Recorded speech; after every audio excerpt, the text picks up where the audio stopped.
Salam əziz dinləyicilər, xoş gördük hər birinizi. Bugün sizinlə çoxumuzun hər yay sevə-sevə yediyi bir meyvə haqqında danışacağım. Bu meyvə ərikdir. Bəli, o şirin, yumuşaq, ağızda əriyən ərik. Amma bir sual verim, siz heç düşünmüsünüzmü ki, hər gün yediyiniz bu meyvə insan orqanizminə əslində nə edir? Çoxumuz sadəcə dadına görə yeyirik. Bazardan alırıq, evə gətiririk, bir neçə dənə yeyib keçirik. Amma bu qədər sadə görünən ərik əslində bədənimizə necə təsir edir, bunu demək olar ki, çox az insan bilir. Məsələn, bəzi insanlar düşünür ki, nə qədər çox ərik yesən, bir o qədər yaxşıdır. Bəziləri isə ümumiyyətlə fərqində deyil ki, ərik təkcə faydalı deyil, bəzən səhv istifadə olunanda zərər də verə bilər. Hətta elə məqamlar var ki, bu meyvə sənə xeyir vermək əvəzinə problem yarada bilər. Bu videoda sizə sadəcə ərik faydalıdır kimi standart şeylər deməyəcəm. Sizə real gündəlik həyatda işinə yarayacaq məlumatlar verəcəm.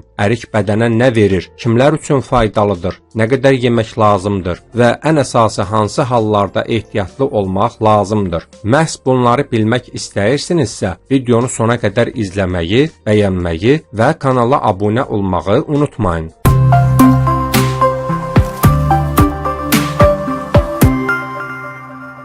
Ərik ilk növbədə vitamin baxımından çox zəngindir. Xüsusilə A vitamini ilə doludur və bu vitamin göz sağlamlığı üçün çox vacibdir. Günümüzün reallığı odur ki, hamımız saatlarla telefona baxırıq, kompüter qarşısında otururuq və nəticədə gözlərimiz tez yorulur. Belə hallarda ərik yemək sadəcə bir meyvə yemək deyil, əslində gözlərə dəstək vermək deməkdir. Bəzi hallarda hətta görmənin zəifləməsinin qarşısını almağa kömək etdiyi də deyilir. Bununla yanaşı ərik dərimiz üçün də çox faydalıdır. Tərkibindəki antioksidantlar bədəni zərərli maddələrdən qoruyur və dərinin daha sağlam, daha canlı görünməsinə kömək edir. Yayda günəş şüaları dərini yorur, qurudur və bəzən zədələyir. Ərik isə bu təsirləri bir qədər azaltmağa kömək edə bilər. Yəni sən həm dadlı bir şey yeyirsən, həm də dərinə fayda verirsən. Bu da az şey deyil. Ərik həm də həzm sistemi üçün əsl xilaskardır. Liflə zəngin olduğu üçün bağırsaqların daha rahat işləməsinə kömək edir. Əgər kimdəsə qəbizlik problemi varsa, səhər ac qarına bir neçə ərik yemək çox yaxşı təsir göstərə bilər. Hətta bəzi insanlar bunu artıq vərdiş halına salıb. Üstəlik ərik bədəni yormur, yüngül qidadır və isti yay günlərində ağır yeməklər əvəzinə daha yaxşı seçimdir.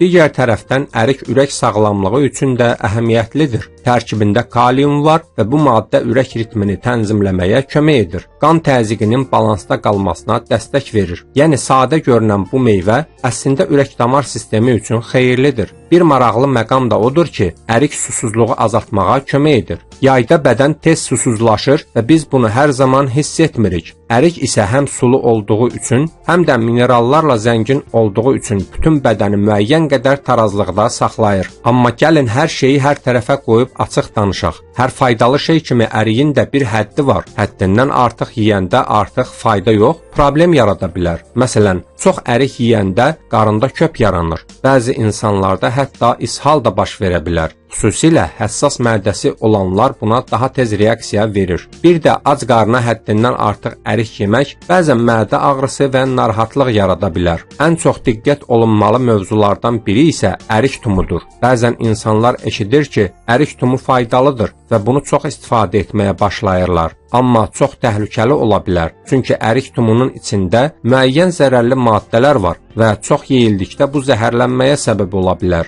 Ona görə də tum məsələsində mütləq ölçü gözləmək lazımdır. Hətta mümkün qədər uzaq durmaq da təhlükəsizdir. Şəkərli diabeti olan insanlar da ərik yeyərkən diqqətli olmalıdır. Çünki ərikdə təbii şəkər var və çox miqdarda istifadə olunsa, qan şəkərinin yüksəlməsinə səbəb ola bilər. Yəni təbii olması o demək deyil ki, limitsiz yemək olar. Hətta bəzi hallarda allergik reaksiyalar da mümkündür. Çox nadir olsa da, bəzi insanlarda ərik qaşınma və ya digər narahatlıqlar yarada bilər. Ona görə də ilk dəfə çox miqdarda yemək yerinə az-az yoxlamaq daha yaxşıdır. Sonda belə deyə bilərik ki, ərik həm dadlıdır, həm faydalıdır, həm də yay aylarının ən gözəl meyvələrindən biridir. Amma ən vacib qayda budur ki, ölçünü bilməliyik. Gündə bir neçə ədəd ərik yemək həm bədən üçün kifayətdir, həm də heç bir problem yaratmaz. Yəni əgər sən yayda həm ləzzətli, həm də sağlam bir şey axtarırsansa, ərik həqiqətən çox yaxşı seçimdir. Sadəcə onu düzgün istifadə et, faydasını gör, ziyanından uzaq ol. Sonda onu da qeyd edim ki, bu video məlumat xarakteri daşıyır. Əgər hansısa sağlamlıq problemi yaşayırsınızsa, öz həkiminizlə məsləhətləşin.